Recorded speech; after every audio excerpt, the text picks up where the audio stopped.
Good morning, students. Our next topic is azeotropic mixture. What is the definition of azeotropic mixture? Such type of binary solutions mixture which boil at constant temperature like a pure liquid and possess same composition of components in liquid as well as in vapor phase are called azeotropic mixture और azeotropes. देखिए, इसका मतलब ये है कि हमने एक binary solution बनाया, उस बाइनरी सॉल्यूशन के लिए जो दो कंपोनेंट लिए थे, या फिर हम ये कहें कि सॉल्यूट और सॉल्वेंट लिए थे, तो उनकी प्योर फॉर्म में मान लिया उनके बॉइलिंग पॉइंट अलग अलग थे। सॉल्यूट का बॉइलिंग पॉइंट अलग था और सॉल्वेंट का बॉइलिंग पॉइंट अलग था। लेकिन जैसे ही उनको मिक्स करके हमने सॉल्यूशन बनाया, दोनों के ही बॉइलिंग पॉइंट क्या हो गए, सेम हो गए। किसी एक फिक्स टेम्परेचर पे ही दोनों अब उस सॉल्यूशन में बॉईल हो रहे हैं। तो ऐसा जो मिक्सचर बन जाता है उसे ही बोलते हैं एजियोट्रोपिक मिक्सचर। और उनका कंपोजिशन भी क्या रहेगा, सेम रहेगा। उस सॉल्यूशन में जो कंपोजिशन बन गया है सॉल्यूट और सॉल्वेंट के मिक्स होने पर, वो वेपर और लिक्विड फेज में भी उनका सेम रहता है। तो ऐसा मिक्सचर क्या कहलाता है, एजियोट्रोपिक मिक्सचर कहलाता है। अब ये भी टू टाइप का होता है, और इसका रीज़न ये है टू टाइप होने का कि जो मिक्सचर बना उसका बॉइलिंग पॉइंट उसके जो कंपोनेंट्स थे, यानी कि सॉल्यूट और सॉल्वेंट थे, उससे कम भी रह सकता है और उससे ज़्यादा भी रह सकता है।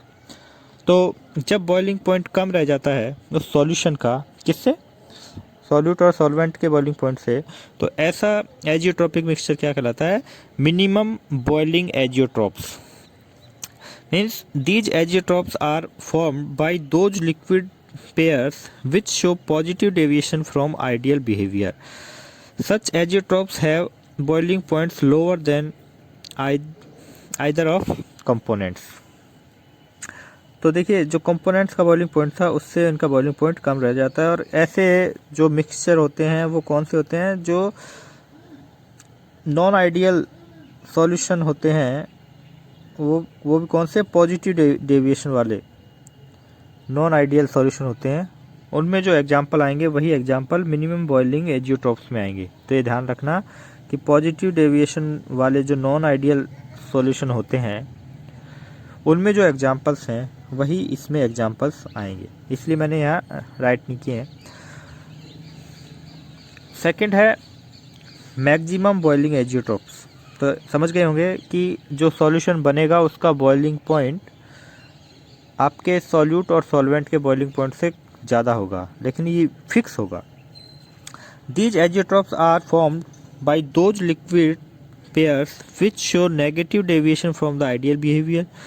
सच azeotropes have boiling points higher than either of the components. तो कंपोनेंट्स के बॉइलिंग पॉइंट से हाई होता है उस एजियोट्रोप सॉल्यूशन का बॉइलिंग पॉइंट।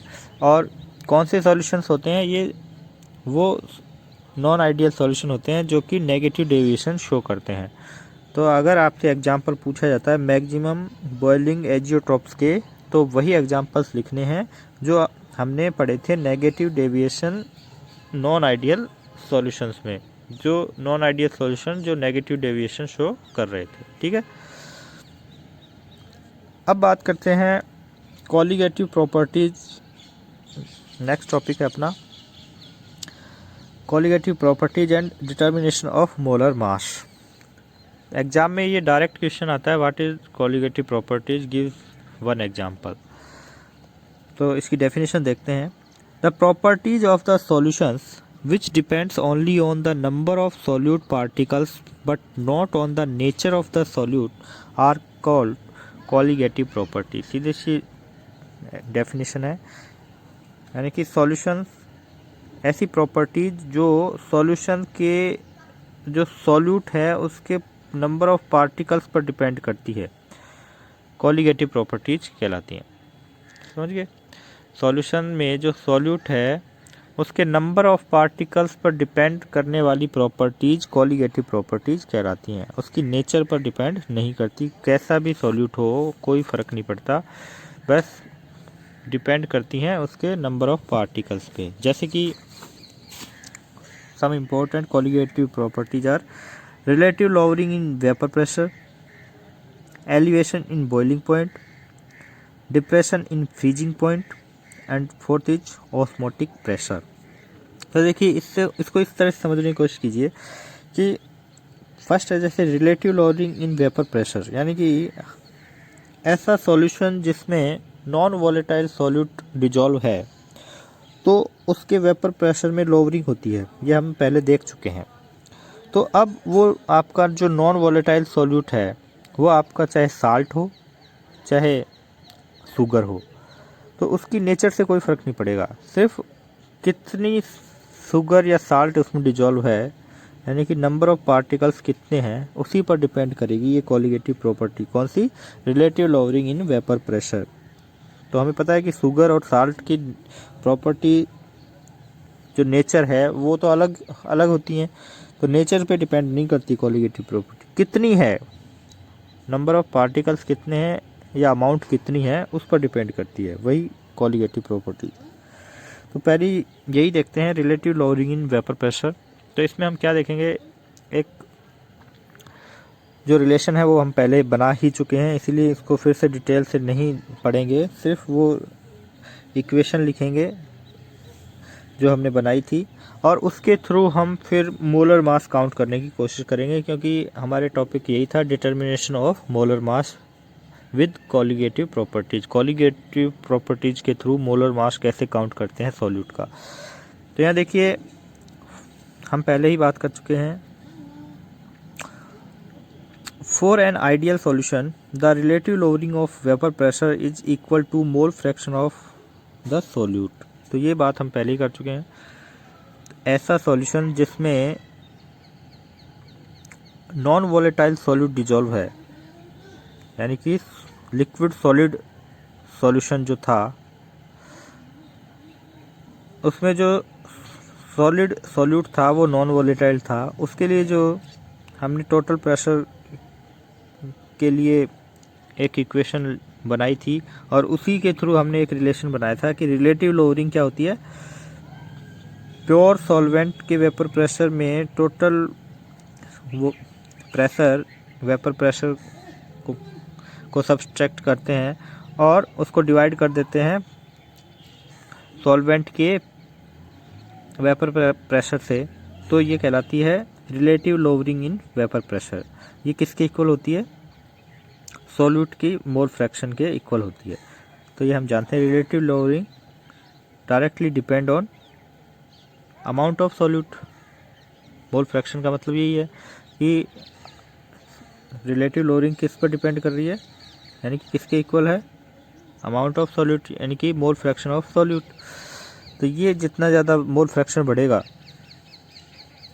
उतनी रिलेटिव लोअरिंग होगी वेपर प्रेशर में। अब हमें यहाँ से सॉल्यूट का मोलर मास काउंट करना है, तो इसके लिए हमें इस एक्स बी को एक्सपेंड करना होगा। हम जानते हैं एक्स बी यानी कि mole of solute is equal to किसके? Mole fraction of solute is equal to mole of solute upon sum of mole of solvent plus mole of solute. यानी कि जब हम मोल ऑफ सॉल्यूट को divide कर देते हैं टोटल मोल ऑफ सॉल्यूशन, तो वही क्या कहलाती है? उसकी मोल फ्रैक्शन कहलाती है सॉल्यूट की। लेकिन यहाँ देखिए एक चीज़ हमें पता होनी चाहिए कि जब हम इस तरह के सॉल्यूशंस की बात कर रहे हैं तो इन सॉल्यूशंस में जो सॉल्यूट है वो बहुत ही कम मात्रा में होता है, बहुत ही कम अमाउंट में होता है, यानी कि जो हमारा सॉल्यूशन होता है वो बहुत ही डाइल्यूट सॉल्यूशन होता है। तो जो टोटल मोल्स हैं उसमें NB की वैल्यू हम नेगलेक्ट कर जाते हैं, ठीक है। तो यहाँ NB अपॉन NA मान सकते हैं, तो आगे इस पर बात करेंगे, पहले इसको और ज़्यादा एक्सपेंड करते हैं। देखिए NB इज इक्वल टू क्या हो सकता है, यानी कि सॉल्यूट के जो मोल्स हैं वो किस तरह से लिख सकते हैं? सॉल्यूट का मास अपॉन सॉल्यूट का मोलर मास। इसी तरह से सॉल्वेंट के मोल्स कैसे काउंट कर सकते हैं? सॉल्वेंट का मास अपॉन सॉल्वेंट का मोलर मास, और ये फिर से सॉल्यूट के मोल्स आ गए। Substituting the value of XB we get, यानी कि ये जो इक्वेशन है इसमें एक्स बी की वैल्यू इससे सब्स्टिट्यूट करते हैं, ये हमने एक्सपेंड कर दी है तो ये आती है। लेकिन हम क्या कह रहे हैं, जो ये किसकी वैल्यू है, मोल ऑफ सॉल्यूट, इसको हम टोटल मोल ऑफ सॉल्यूशन में काउंट नहीं करते हैं। For the ideal solution which are dilute, बहुत ही डाइल्यूट आइडियल सॉल्यूशन हम यहाँ ले रहे हैं, the molar concentration of solute being very small, यानी कि ये जो एन बी है, या फिर इसको ऐसे लिख सकते हैं N B is less than N A, ठीक है, इसी को एक्सपेंड किया है। तो इसको हम यहाँ से गायब कर देंगे, फिर तो इसमें इसको इसी से डिवाइड करेंगे, फिर मोल्स ऑफ सॉल्वेंट से ही, यानी कि इस वैल्यू की जगह हम क्या रख सकते हैं, इसको हमने नेगलेक्ट कर दिया तो सिर्फ ये जो सम ऑफ मोल्स है सॉल्यूट और सॉल्वेंट का, वो इसी के इक्वल हम मान लेते हैं। तो फिर एक्स बी की जगह हम क्या लिख सकते हैं, इस तरह से इस इक्वेशन को लिख सकते हैं, यानी कि plus W B upon M B यहाँ हटा दिया है तो यही बचा है। इसको हम अरेंज करते हैं तो इस तरह से हो जाता है अरेंज, एम बी नीचे आ जाता है और एम ए ऊपर चला जाता है। और हमें काउंट क्या करना है, हमें काउंट करना है एम बी, यानी कि मोलर मास ऑफ सॉल्यूट। इस सॉल्यूट को उस साइड में ले जाएंगे तो ये हमारे पास इक्वेशन आती है, रिलेशन आता है, मोलर मास काउंट करना है relative lowering in vapour pressure के थ्रू। तो इससे रिलेटेड या तो न्यूमेरिकल पूछा जा सकता है या फिर सीधा ही इक्वेशन पूछी जा सकती है, या इक्वेशन को आपसे बनवाया जा सकता है, ठीक है। इससे रिलेटेड